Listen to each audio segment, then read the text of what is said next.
PT JSMR Jasa Marga dengan data keuangannya yaitu dengan persentase 30,00% dengan harga penawaran 1.700, dana terkumpul 3.468 miliar rupiah dengan Biro Administrasi Efek yaitu dengan PT Datino Entry.com. Dan berdasarkan laporan keuangan per 30 Juni tahun 2021 sekarang dengan emitmen laba bersih 855,63 miliar.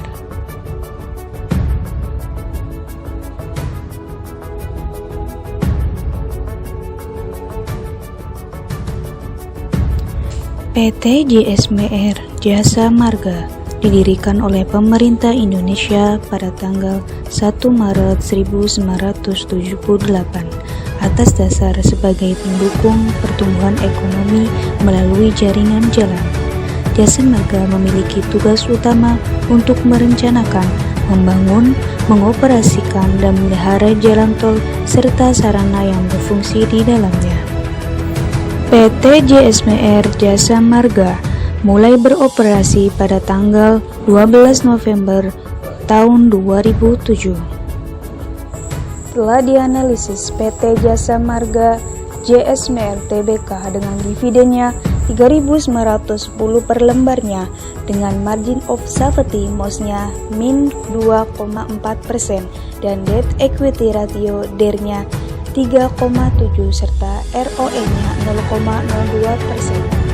Lihat dari MOS-nya yaitu min 2,4%, maka perusahaan JSMR ini tidak layak untuk diinvestasikan karena MOS-nya sangat rendah dibandingkan dengan 30%. PT JSMR atau Jasa Marga dalam melakukan perusahaan pesaingnya yaitu melakukan investasi dengan pembangunan jalan tol baru di berbagai wilayah, pengoperasian dan pemeliharaan jalan tol, pengembangan usaha lain seperti rest area, perikanan di sepanjang jalan tol, pemasangan jaringan serta optik dan lain-lain untuk selalu memaksimalkan pelayanan kepada pengguna jalan tol dan berdampak pada peningkatan pendapatan usaha perusahaan dan bertujuan untuk meningkatkan nilai tambah bagi stakeholder. Yang mana di sini di PT JSMR yaitu tentang pemegang saham pengendalian Jasa Marga Persero adalah negara Republik Indonesia dengan persentase kepemilikan sebesar 70,00% bagi pemegang saham di PT Jasa Marga.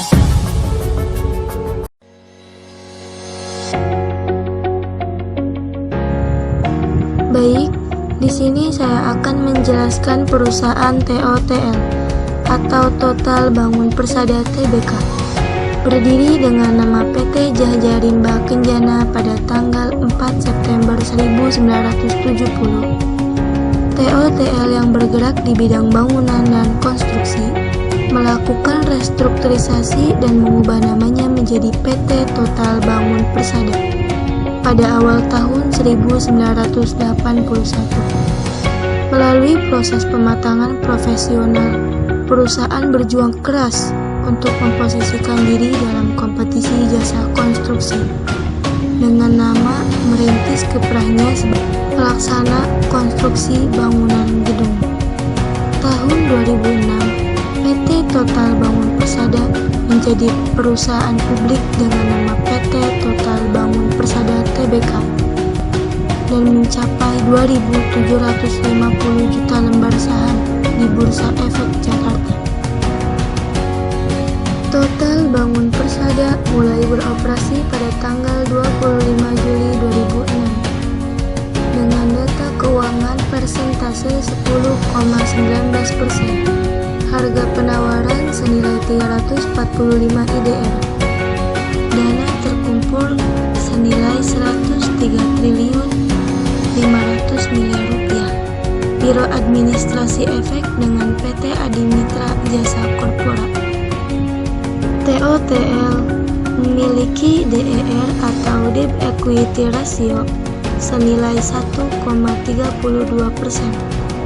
dan ROE atau Return on Equity senilai 10,958% dan memiliki MOS atau Margin of Safety senilai 36,9%. Emiten PT Total Bangun Persada Tbk mencapai pendapatan sebesar 459 miliar atau turun dari tahun lalu periode yang sama sebesar 725 miliar.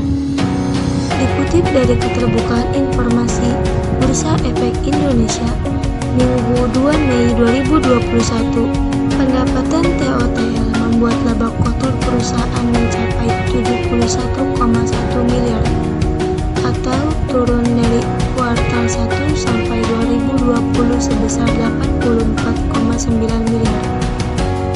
Setelah dikurangi beban umum, beban lain-lain, beban pajak final, maka laba sebelum pajak mencapai 31 miliar atau turun dari tahun lalu sebesar 61,8 miliar. Setelah dikurangi beban umum, beban lain-lain, beban pajak final, maka laba sebelum pajak mencapai 31 miliar atau turun dari tahun lalu sebesar 61,8 miliar. Ruang lingkup kegiatan TOTL adalah dalam bidang konstruksi dan kegiatan lain yang berkaitan dengan bidang usaha konstruksi. TOTL melaksanakan bisnis jasa konstruksi dengan berfokus pada layanan kontraktor utama atau main kontraktor dan layanan rancang dan bangunan atau design and building. Selain itu, TOTL juga mengerjakan proyek-proyek joint operation untuk proyek-proyek yang besar dan proyek-proyek yang berskala internasional.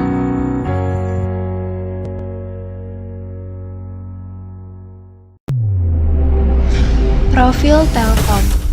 PT Telkom Indonesia adalah badan usaha milik negara atau BUMN yang bergerak di bidang jasa layanan teknologi, informasi, dan komunikasi atau disingkat dengan TIK dan jaringan telekomunikasi di Indonesia.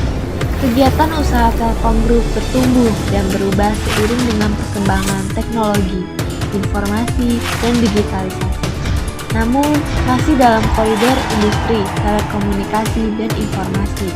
Hal ini terlihat dari lini bisnis yang terus berkembang melengkapi legacy yang sudah ada sebelumnya. Telkom mulai saat ini membagi bisnisnya menjadi 3 digital. Yang pertama, digital connectivity, kedua, digital platform, dan yang ketiga, digital service.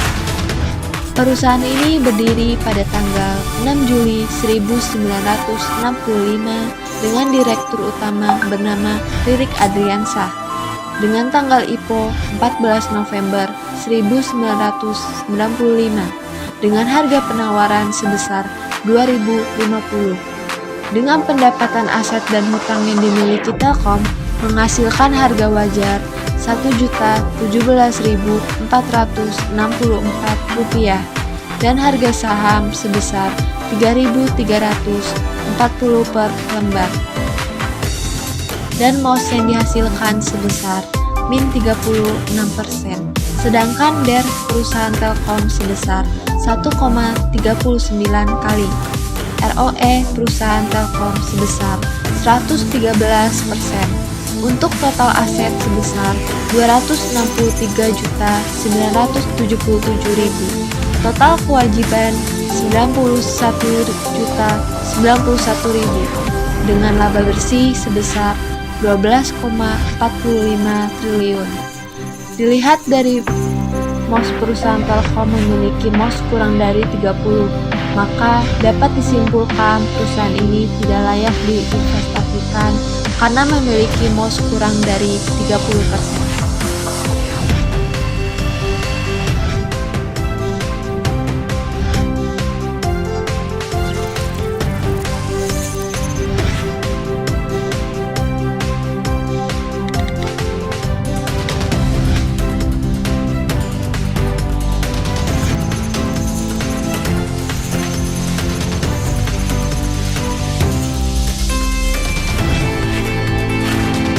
PT Linknet Tbk didirikan pada tahun 1996 dengan nama PT Seluring Indah Permai.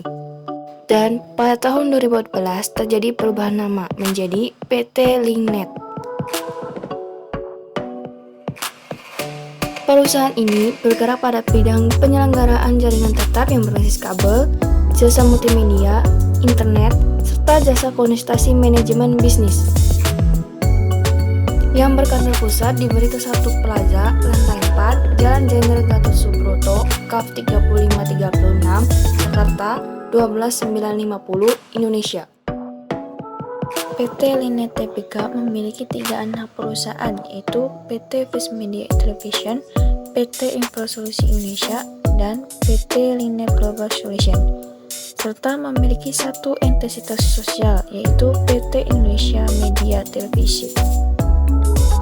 PT Linet mendapatkan IPO atau Internet Public Offering pada tanggal 2 Juni 2018 dengan saham penawaran pertamanya sebesar 304.265.000 dengan harga penawarannya sebesar Rp1.600 per lembar saham.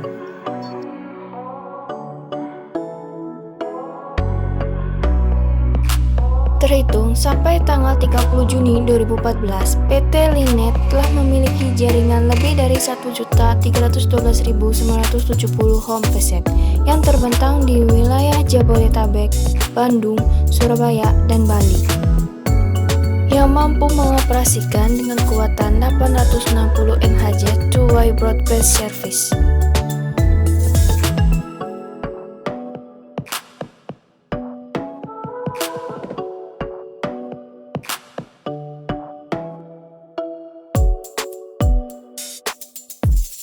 Untuk keuangan di PT LINK atau Linet Tbk sangat baik, terutama jika dilihat dari rasio keuangannya. Untuk DER atau Debt to Equity Ratio, PT LINK memiliki DER sebesar 0,43 kali. Dan untuk ROE atau Return on Equity atau rasio untuk melihat seberapa efisien perusahaan menggunakan seluruh modal dengan menghasilkan laba, PT LINK memiliki ROE sebesar 186,87%. Dan untuk total aset sebesar 9.184.349 juta rupiah dengan total kewajiban 4.236.607 juta rupiah dan laba bersih PT LINK sebesar 249.028 juta rupiah, hingga PT LINK memiliki harga wajar sebesar Rp3.592 dan harga saham sebesar Rp4.100 per lembar saham. Dan margin of safety atau MOS yang dihasilkan pada perusahaan LINK memiliki sebesar minus 15,42%. Dan jika dilihat dari MOS atau margin of safety, perusahaan LINK memiliki MOS kurang dari 30%, yang berarti PT LINK kurang layak untuk diinvestasikan.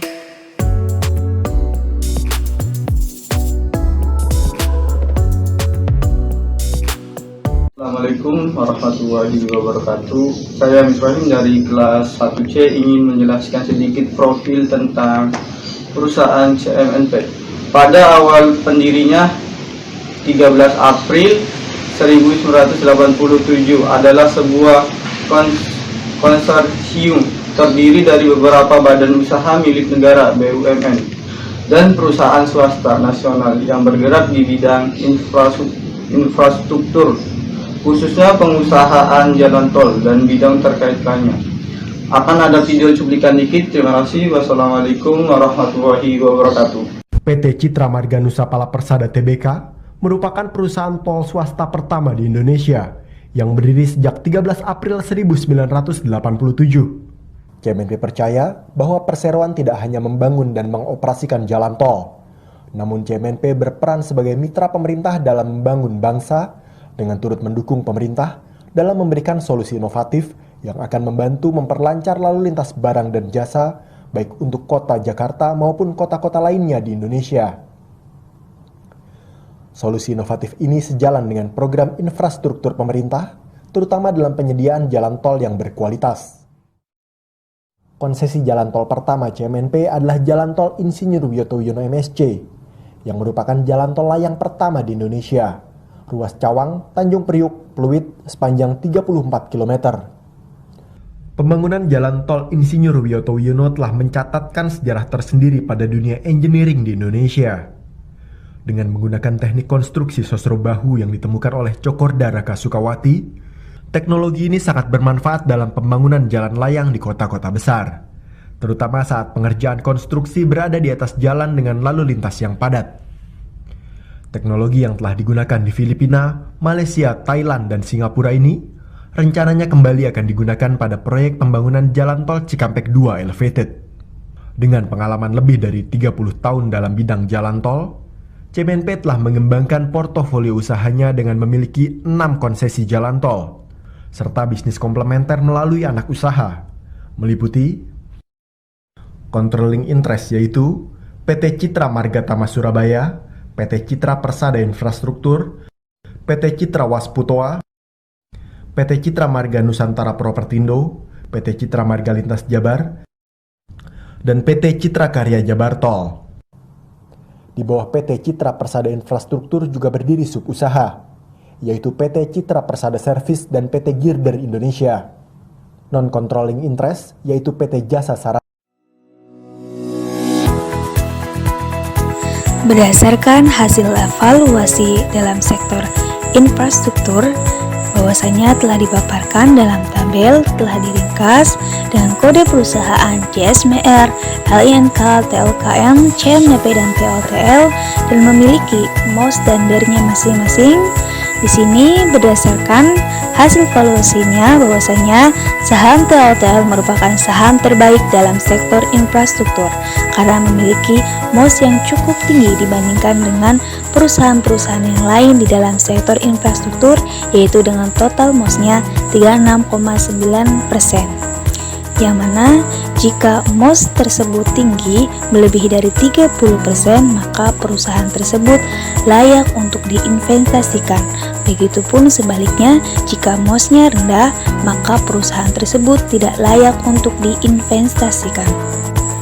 Dan berdasarkan valuasi tersebut, bahwasanya perusahaan dalam kode JSMR, yaitu dengan DER yang paling tinggi dibandingkan dengan perusahaan-perusahaan lain di dalam sektor infrastruktur, yaitu dengan total DER-nya 3,7, maka perusahaan DER tersebut tidak layak untuk diinvestasikan, akan mengalami kerugian karena memiliki DER yang cukup tinggi, yaitu senilai 3,7%.